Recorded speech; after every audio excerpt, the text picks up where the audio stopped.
let's talk about this again. Look, we just did a segment like early this week, or was it late last week? Can't remember. Well, we laughed at Kotaku. So let's laugh at them again. Always take the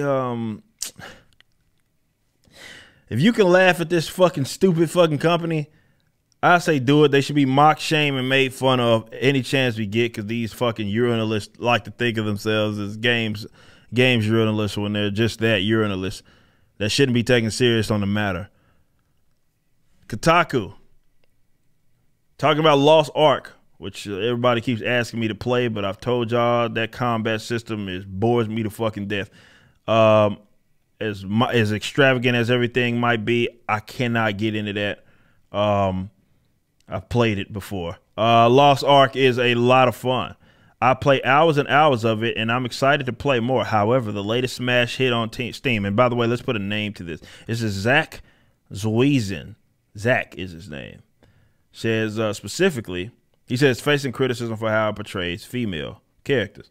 Specifically, the game features some truly silly female animation, gives women few options besides revealing armor, forces them to wear heels, and uses gender-locked classes.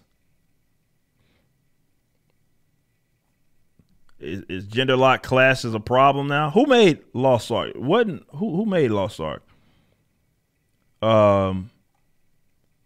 Either way, says specifically, the game features some. I just read that. He says this would have been a problem in 2012. Now in 2022, it's not only bad. It seems as if folks making this game just ignored the last decade. Oh, it's Korean. Oh, Korean. They damn sure don't give a fuck about this. Oh, yeah, he might as well be talking to a wall. The Korean motherfuckers don't give a goddamn about what he talking about.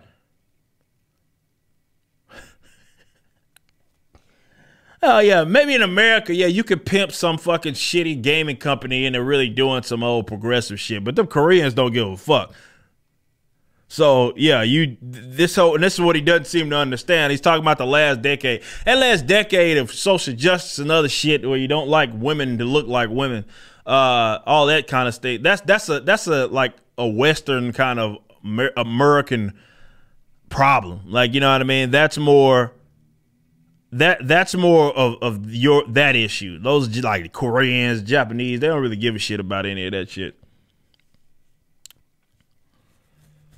Says so when you talk about they forgot about the last decade, it's more no, the last decade didn't apply to them. It only applied to your crackhead ass and whatever is left of America in the West. Says it's not only bad, it seems as if the folks making this game just ignore the last decade or so of discussions and debates surrounding representation of women and non-masculine characters in the game. When I first started playing Lost Ark, I booted up the game and created a paladin named Zach, who was a dude.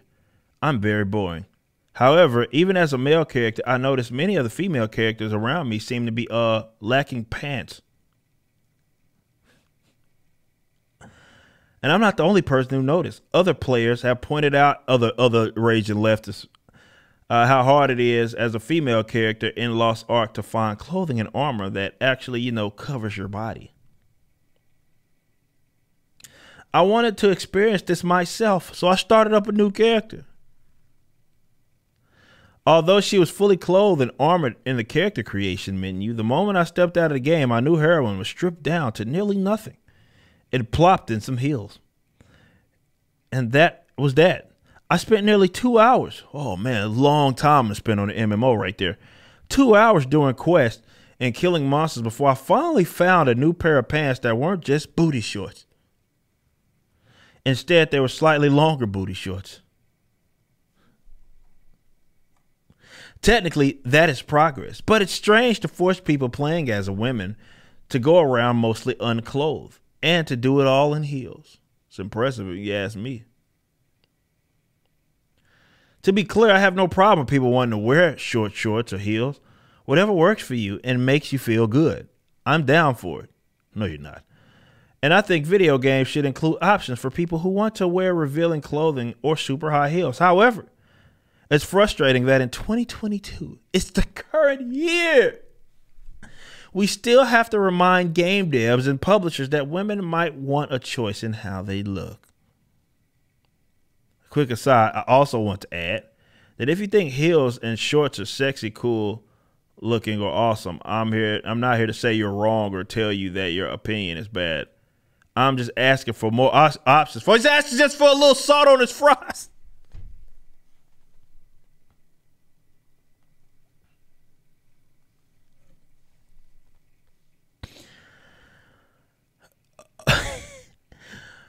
Imagine the opposite. Imagine if none of the clothes were sexy or revealing. You'd probably be disappointed. That's how a bunch of folks feel today when loading up Lost Ark. Is it really, though? Is it? Like, what percentage would you say is that representing of the fans? Even if Lost Ark offered a wider variety of clothing and armor, it couldn't fix its other big problem with women: all hyper-exaggerated fan servicey animations.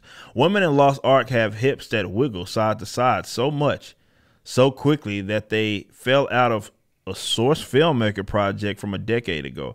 On social media, you can find lots of women who have already pointed out how just comically bad Lost Ark's female animation especially zoomed in. All right, I guess this is an example of it. Let's take a look. Is a forgotten city. Oh, she's really working them hips.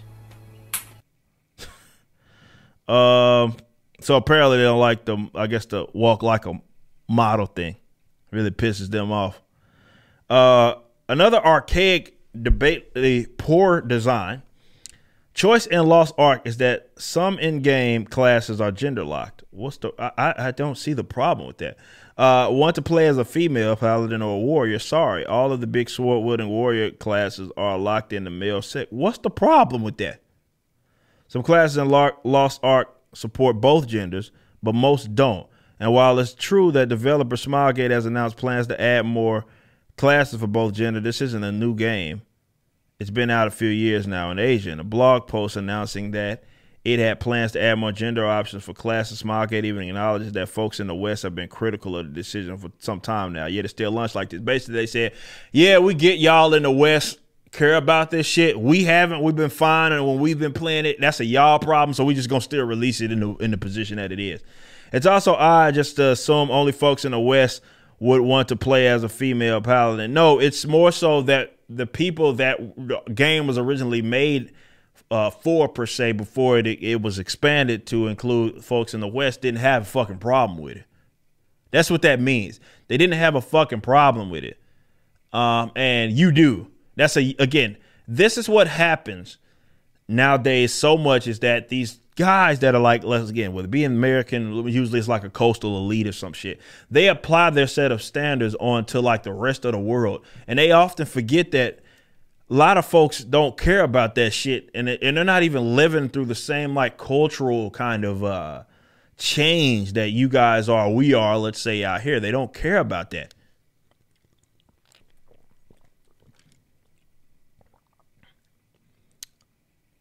He ends by saying, as has been pointed out by some fans and longtime players, there are definitely some cultural differences between South Korea and the United States and Europe when it comes to MMOs and free-to-play games are marketed and developed. Still, it doesn't seem like a big ask to give female characters access to all classes, or at very least more suitable array of clothing and cosmetic options. And while I'm happy to hear Smilegate's working to improve the situation, it's 2022. This shit shouldn't have been a problem. I didn't say that. He said this shit shouldn't have been a problem to begin with. Again, it wasn't a problem. It's only a problem for you, crackhead ass motherfucker. The problem is you here. The problem is that you have a set of expectations and standards that don't really fit the culture of what the other side of the fucking world and how they kind of live their lives. And that's the mistake that often a lot of you fuckers make. You got to remember the social justice shit. Yeah, you've pimped a lot of industries into adopting this shit, but a lot of folks don't care. And this includes female gamers that are over there as well. Look, I think definitely classes being locked by certain genders it may make sense for whatever story or lore that is being established by their world. You don't even consider that. It's just that it shouldn't be female. It shouldn't be gender locked because you want to be something that a male character can be, which is fucking stupid, by the way, to even bitch about something. Like, we have different, definitely in MMOs or online or RPGs really in general, there's supposed to be some set of uniqueness that goes with each class, and not all often does that have to do with gender. Anyway, sometimes it's race, not like black, white shit, but like, you know, the races that are being established in whatever lore, that of course is a differentiation, and it's locked between this race can do this and fill this role, the other ones can't. We see this all the time. It's not a big deal, but now all of a sudden it comes to gender, it's a fucking problem. It's a problem for you. Stop applying your set of standards. Kotaku, man, I know y'all pissy broke over there anyway. So I get it, but fuck, dude, this ain't helping your cause. You just listened to a clip from my podcast, For Canon's Sake, which is live throughout the week at 12 p.m. Central on youtube.com/YoungRipper59 and odyssey.com/@YoungRipper59. Be sure to check out my website, ericdjuly.com, so you can stay up to date with everything it is that I'm doing. You can also become a member and get access to a bunch of cool perks and exclusive content, which includes a social media hub where you can interact with myself and other members. It even has an app that you can get, which is now live in the Google and Apple stores.